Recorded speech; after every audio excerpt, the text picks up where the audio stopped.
Welcome to the Her Story Circle podcast, the podcast that brings you the extraordinary tales of everyday women who are changing the world.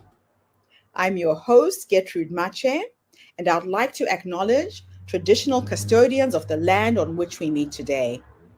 I also like to pay my respects to elders, past, present, and emerging.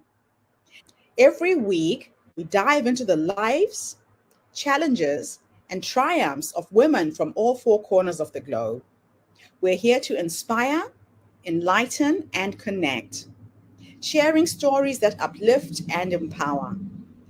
So grab a cup of coffee, settle in, and join us as we explore the incredible journeys of women shaping our future. This is Her Story, where every woman's voice matters. Hello, everybody, and welcome back to the Her Story Circle. This is Gertrude Mache here in beautiful Melbourne, Australia. And today I am graced with the presence of yet another fascinating woman. Welcome, welcome, welcome to our tribe. Please tell everybody your full name, where you're based, and share your story with us today.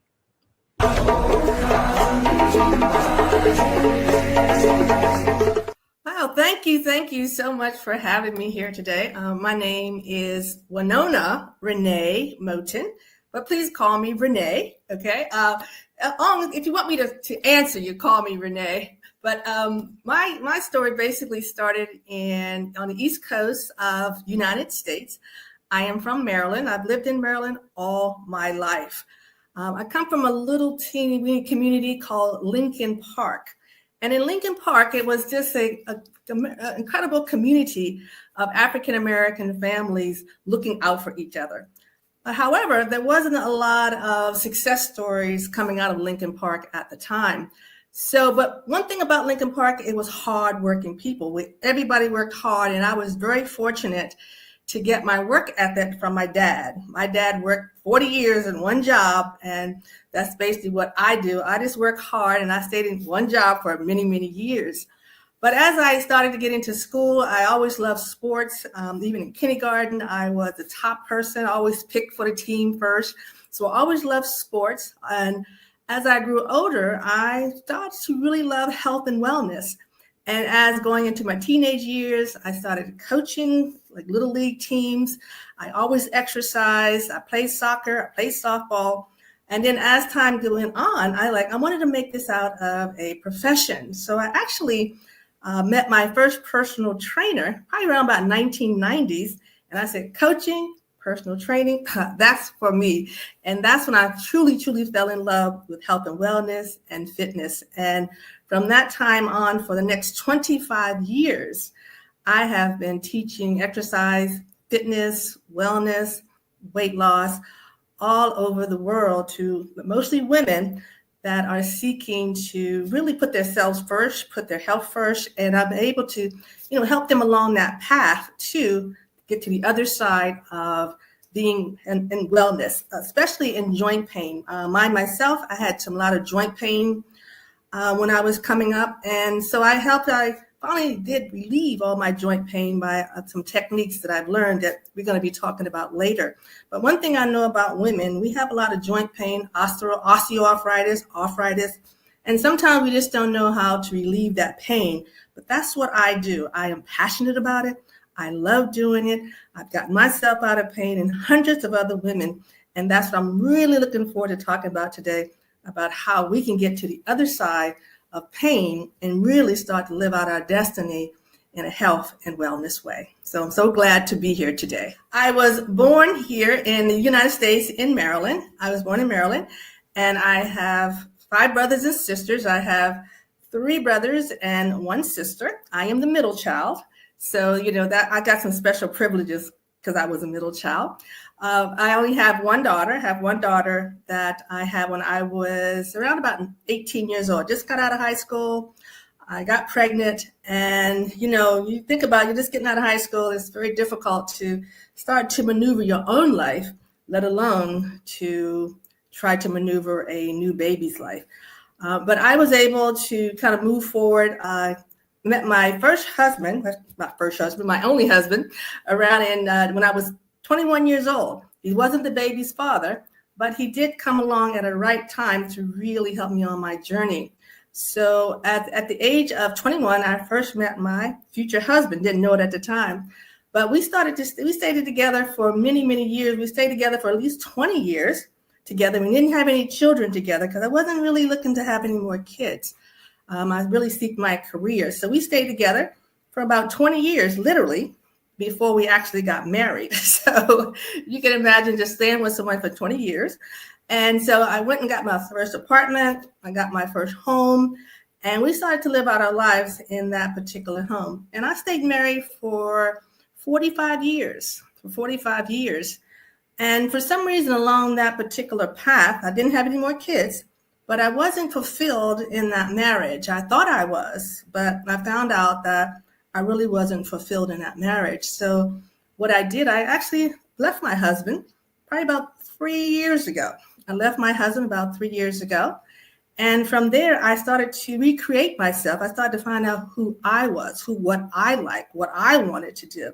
When you're in a relationship, a lot of times you're just not knowing what you want to do with your life because you're always asking, what do you like? What do you like? But as I started to get out and to move out on my own, I was surprised at who this woman has become, who I have learned to be, and what I am starting to do.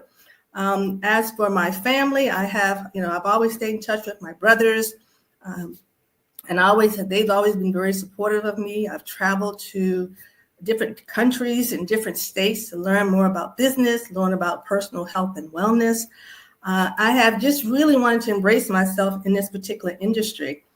Again, I'm here to learn more to teach you and share more about what I do and what I've been able to do.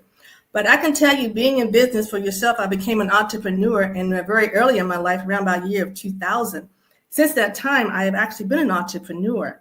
And you're trying to be an entrepreneur for that many years, I think I have done really, really well. But it was always joyful to always say that I'm in business for myself. So as an entrepreneur, when COVID hit, I lost all my clients.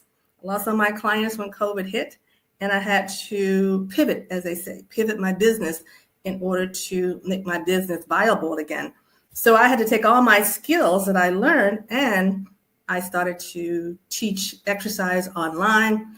And at the time, nobody showed up. I was the only one in the class. Nobody showed up in my classes for about 2 years.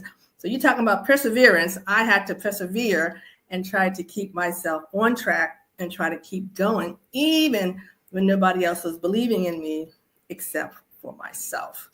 And each time that I did that, I did have a lot of support from some friends. I still have some friends today that I met in the UK. She's still my personal assistant to this day. And I met her back in 2020. So that's how wonderful it can be when you are online and you meet people from all over the world. So this is what I'm here to share with you about how I come to be and what I like to share with the world about what I do. Oh, thank you so much, Renee, for sharing your story with us today. Absolutely intriguing to listen to your life, the things you've done, and what you are doing to empower women, especially around their health. You know, when you hit 50, the wheels start falling off the wagon. Literally. And I felt it as soon as I turned 50 that things have now changed. And you seem to live your life with passion. Why is fitness so important in your life? I hurt my ankle back in the 1980s, and my knee pain didn't start until like the 1990s. And even though I went to different doctors and they kept telling me what to do, and I tried what they did, and it just did not work. And so I started off with just my pain in one knee, and doing everything they told me to do, I ended up with pain in the other knee. So at ages of late 30s, I had osteoarthritis in both of my knees.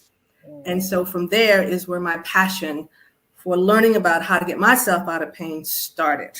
So this was actually a personal endeavor to get yourself on your feet, and now it's turned into an amazing career that you look back at. It has really turned into a mission, a passion. Yeah. Yeah. So at what point did you realize that conventional medical advice wasn't working for you? And what made you to decide to take matters into your own hands? Well, the one thing that I noticed is like my knee hurt, okay? And they're telling me you need to walk. I said, but my knee hurts. You need to exercise, but my knee is hurting. To me, it just didn't make any sense to try to, it's swollen, it's sore, it aches, and now I'm supposed to walk. I'm supposed to exercise. It just never made any sense. However, I can show you videos of me with a brace on my knee trying to exercise because I just kept trying and trying. And as I started to talk to a few more other people, that's what they were telling me also. That they kept trying, and it just didn't make any sense. And so you decided to do a lot of research. I know that you spent 10 years researching and testing solutions. What were some of the biggest breakthroughs that have helped you to develop your knee pain recipe? Well, I think that the main thing is when I became a personal trainer, mainly because I wanted to learn what was so about exercises that's supposed to help you, So that's why I became a personal trainer. So if you want to think about me as a personal trainer, I got osteoarthritis in both knees and I'm trying to train someone. I'm trying to train them how to exercise. I couldn't even do the exercise, but I kept trying to show them. And one of my clients, she said, Renee, go get a pedicure. It might make you feel better. Like, okay. So they just felt sorry for me, so I went to get this one pedicure, and this pedicure, she started massaging my knees. I told her my knees were hurting, and it hurt so bad. But the next day after that particular appointment, all my pain was gone, just like that. And I said, and when she told me what she did, I tried it myself, and I went back to her a couple of times. The pain came back. However, I knew I was on to something. And that's when my journey started, with understanding that I can heal myself. I just need to know how. And that's where my journey started. Oh, I love it. So can you explain the concept of kinetic chain, and why realigning the body is more effective than just strengthening the knee? Oh, wow. Thank you so much for asking that question. I almost want to cry because that is the total premise of what I want to get out to everyone, that we have to stop strengthening and start aligning people. Yes. Everybody that has problems with their knee, even when they first have problems with the knee, the one thing we all do is we limp. We will start to limp. We may go up the stairs one leg at a time. We may get out of a chair differently. We may stand up from the bed differently, but we're going to shift our weight a little bit. So what happens is one side of our bodies will get stronger than the other. Mm-hmm. So now we have one part of our body stronger than the others. We're not walking correctly because we're limping. And now we go to physical therapy. And the only thing they're going to work on is the knee. But what's happened is the body now is stronger on one side. Your hip is probably hurting. Your back is probably hurting, which I have never met no one that only has knee problems. They have hip problems or back problems. So we have a system that is going after strengthening just the knee. So you can strengthen it. They may feel better maybe a couple of weeks, but because they're not walking correctly, it's just not going to work. It's just the kinesthetic change. We have to start working at the ankle, the shins, and the calves first. We have to get the person functional under the knee, not above it. That's where the true healing comes from. Now, you emphasize the role of the lymphatic system in healing. Why is this so important, and how does it impact on pain relief? The body, when we get sick, the one thing that keeps us from really literally saying dying is the lymphatic system. The lymphatic system is what takes debris out of the system. So if you take your knee, if you have a knee problem, there's pain, then there's inflammation. Inside of that knee, there's now going to be some deterioration. There's going to be some dead blood cells. What happens is if you don't actually get the lymphatic system to move that fluid through that knee, it just sits there. Yeah. And it becomes toxic. The more toxic it becomes, the more pain you will have. So the lymphatic system gets very congested when we have pain. So the key is what I do first for people is I get their lymphatic system to work so that we can start to clean out the debris out of the knee first. We have to do that first. Clean out the debris. Then fluid will start flowing through there, like good blood flow, good healing elements. Boom, you can be out of pain. It doesn't take long to get people out of knee pain. It really doesn't. It just, we need to do things step by step by step. Yeah, and the thing is, not many women know about all this. People are suffering in silence most of the time, or they suffer in acceptance that this is the way life is. The word acceptance is so critical, what you're saying, because when we go, my doctor told me I had patellofemoral syndrome back in the 1990s. And I went to 4 different doctors, and they all just tell you, you have arthritis, you have osteoarthritis. And a lot of times the next words they say is, come back to me when the pain gets bad enough. I don't have anything for you except for a shot and surgery and maybe some drugs. But see, that's why they give up, because they feel there's nothing else out there. And that's why my message is so important for people to know. I do give people lots of hope that you can get yourself out of pain yourself. You just need to know how. Yeah, it's that knowing how. That's really the missing piece that you're bringing to the table, is helping people to know how to do it themselves. Absolutely. Absolutely. Wow. You have your work cut out for you. That's for sure. Now, many people assume that knee pain requires surgery, injections, or medications.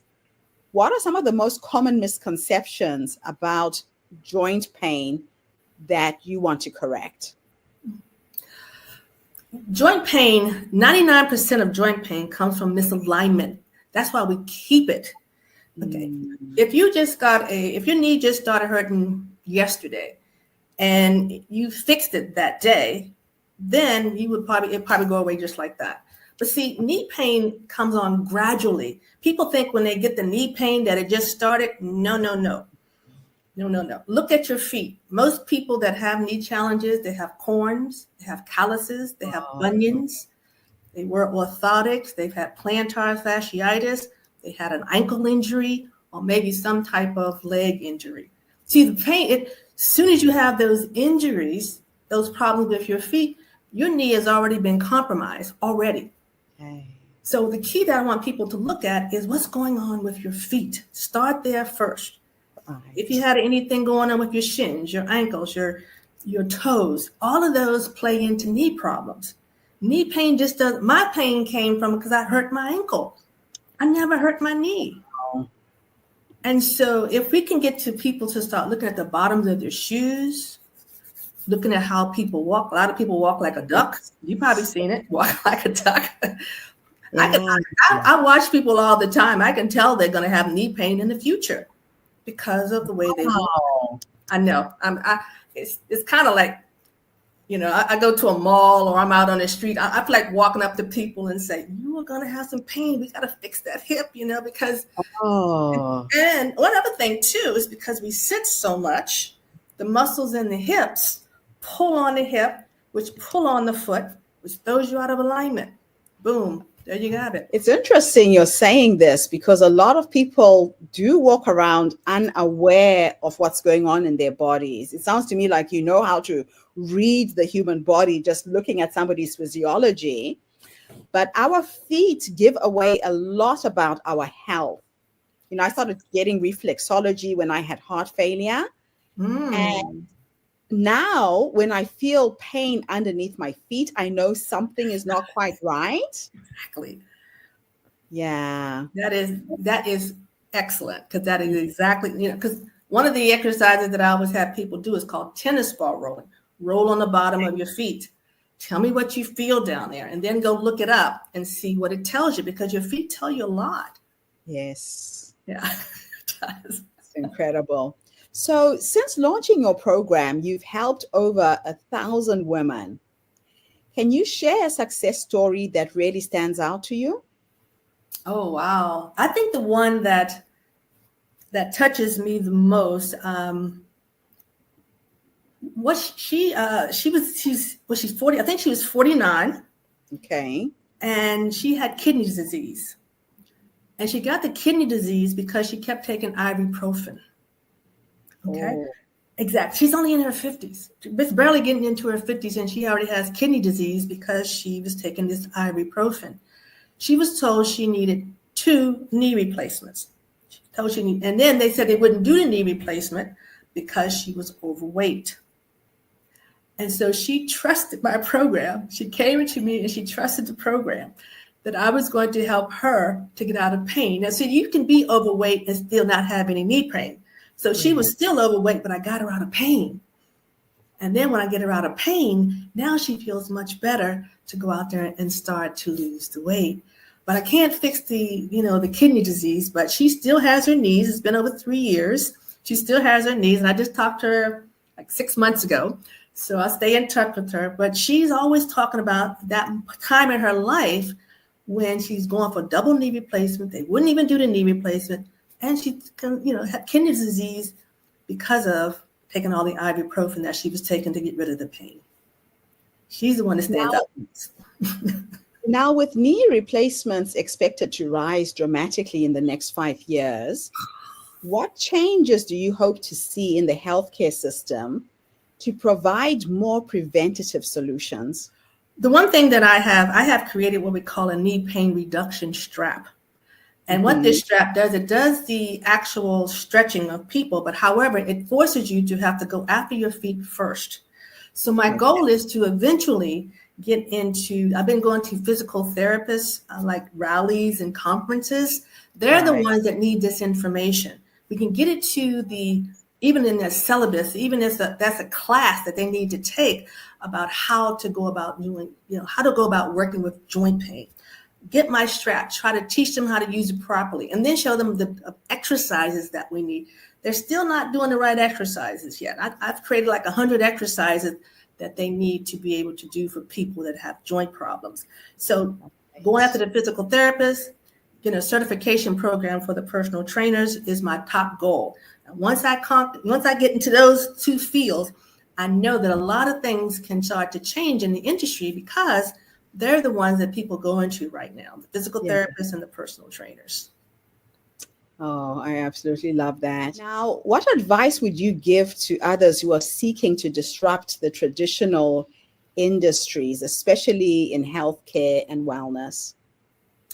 One thing that I know for sure, and I've learned this, is they only know what they know. Okay. Yeah. People know what they know. I know that I am a paradigm shifter. I'm bringing in some new ideas. And so what I do is when somebody tells me, Renee, this is what the doctor said. I said, that's great. Let me work with what the doctor said. And then we kind of show you a little bit more of what you can do. So it's key is we have to understand that no one's out there to actually give people incorrect information. They only know what they know. What they know, yes. And so we have to embrace that and respect what they already are telling me. And then I'm sharing let's try a little bit on this side and see if this will help also. So I kind of I want to stay in there with the orthopedic industry and the physical therapist industry. I want to be partners with them. And that's what my goal is. So the key is, I think, is you go on their side a little bit and then just kind of share what you know and pull people to the other side. Yeah, I love the idea of partnering with other health workers because you're all trying to achieve the same goal for your clients. It's them getting more information that that can help them empower their clients as well. You've built your business from the ground up, even overcoming setbacks like losing clients during COVID. What keeps you going during these tough times? I love it. That's all I can say is I know what I do. Even in doing my personal training, I was personal training for 25 years and I went to people's homes all the time. And I had a referral-based business. I never had to market or anything. And I know I made a big difference in those people's lives. I was with them, some of them for 15 years and 20 years, just being with those clients. And now that I've had, I've taken my knees and I've rehabbed my knees, I am on a total tear to say, look, I can help you. And I know it, every time I see somebody on a walker or a cane, I want to walk up to them because I know they're on there because they got knee problems or hip problems. And I just want to say, I know I can help you. See, I know I have it. I know it. You ain't got to tell me nothing. I know. And so this is what keeps me going, because every time I see somebody on a walker, every time I see somebody on a cane, and I get a message almost every other day, someone asking for my help because they have lost all their hope. I am on it. I am in it. I'm in it to win it. I've actually gone to Shark Tank. I don't know if I can say that on here, but I've also gone to them to audition so I can be on that show. That's how absolute for sure I am of what I'm doing, that I know I can help the whole world, especially in these other countries that have this socialized medicine. They're suffering a lot more than even that we hear. And so I know I can really make a big difference in those countries, and especially in my own country, the USA. I know what I know. So one of the other things I know about you is that you faced a big business challenge when you hired a coach who didn't deliver what was promised. What lessons did you learn from that experience? Ooh. Well, the first lesson that I've learned is when you're told that you're going to be hiring a coach, and the coach has her students teaching you, may not be a good thing. So that's one thing I learned there, was that this particular coach, she wanted to teach her students, which was great, but the students were trying to teach us stuff. And I can see that they were missing steps in trying to get the point across.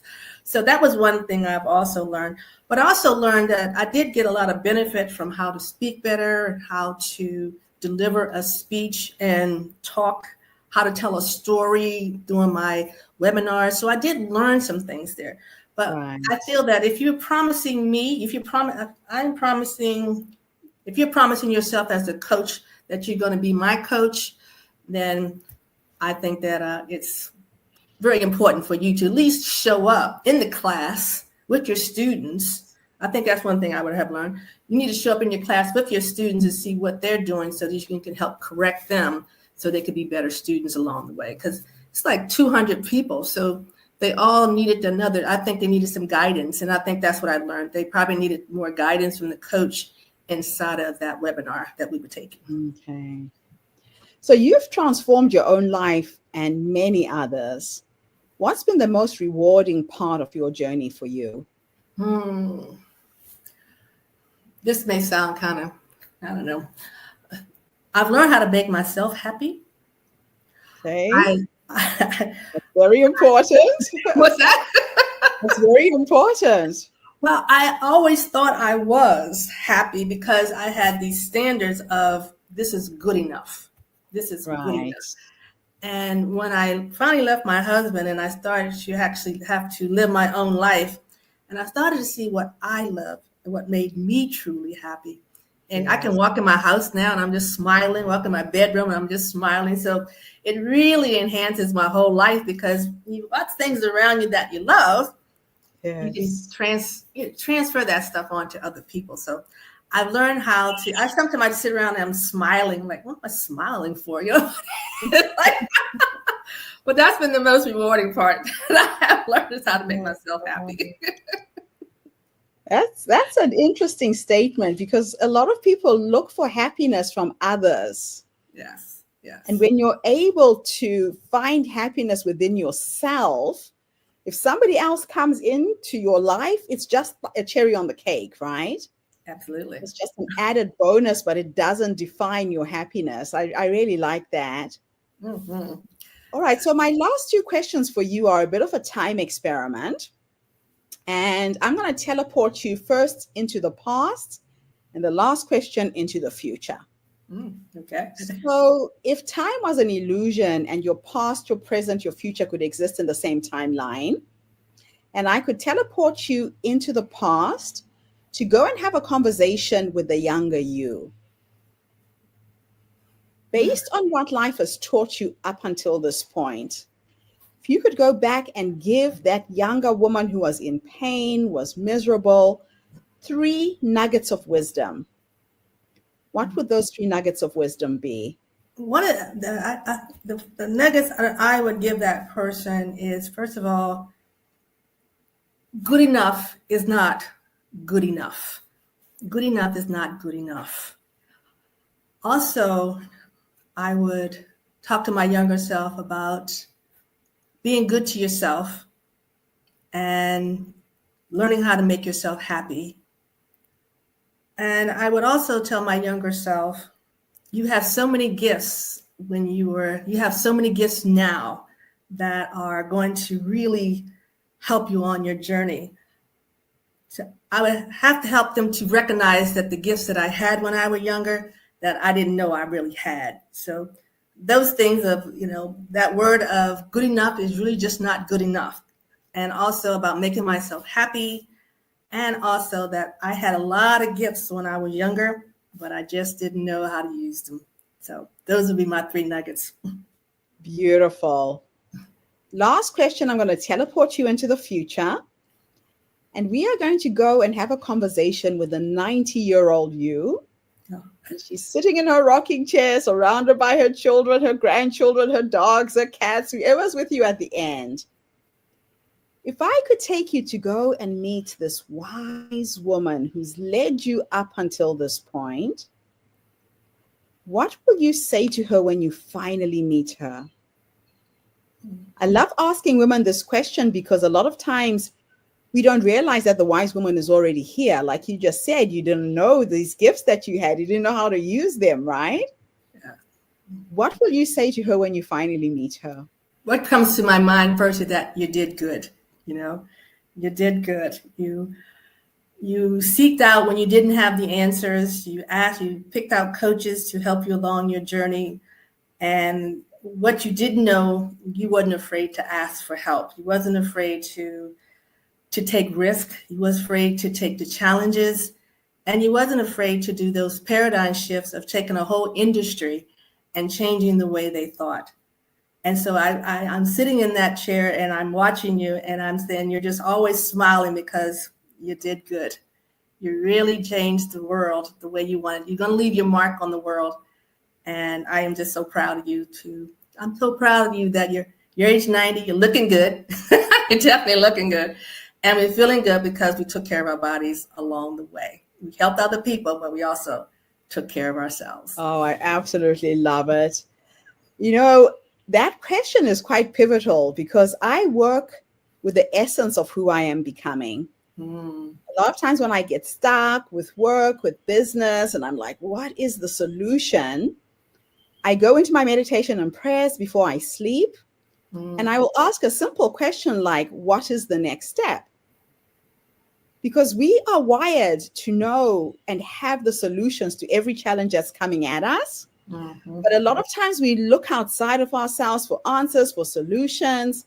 So I play with the energy of who I am becoming. Because she knows where we're going. She's the one who planted all these ideas in my mind, in my heart, in my soul. So thank you for listening to your promptings and to that wise woman who has brought you up until this point. And you will be dancing on a dance floor, I'm sure, at 80, not sitting in a rocking chair. That's the idea. Absolutely love it. Renee, thank you so much for coming online and sharing your story with us today. It has been an absolute pleasure to be here. Thank you. And thank you to everybody who's tuned in. The Her Story Circle is not just a podcast. We are a social impact movement that brings you the voices and stories of women from all over the world. We share our stories to uplift you, to inspire you, to energize you, but most importantly, to help take you from where you are now to where you're trying to go. Today, we've brought you an expert who can help you if you have any of those aches, those pains, the joint problems. Renee is here to show you the way. So please get in touch with her. Renee, what is the best way for people to find you? I have a website. Let's go with my email. It's probably better. It's my name there, Renee Moten at healmyknees.com. Fantastic. Thanks again, Renee. I'll be back again tomorrow, everybody, with yet another amazing guest. Bye for now. Thank you for tuning into the Her Story Circle podcast. I hope today's story has inspired you to believe in the power of our stories and the difference you can make in the world when you use your voice. I'm Gertrude Mache, and it's been an honor to share this space with you, where voices from all walks of life come together to weave a rich tapestry of diverse perspectives. Don't forget to subscribe, rate, and review our podcast to help us share these stories with more listeners. Follow us on social media by looking for the Her Story Circle podcast for more updates. And join us tomorrow for another episode filled with courage, resilience, and empowerment. Remember, your story matters, and together we're building a stronger, more inclusive world. Until next time, keep making her story.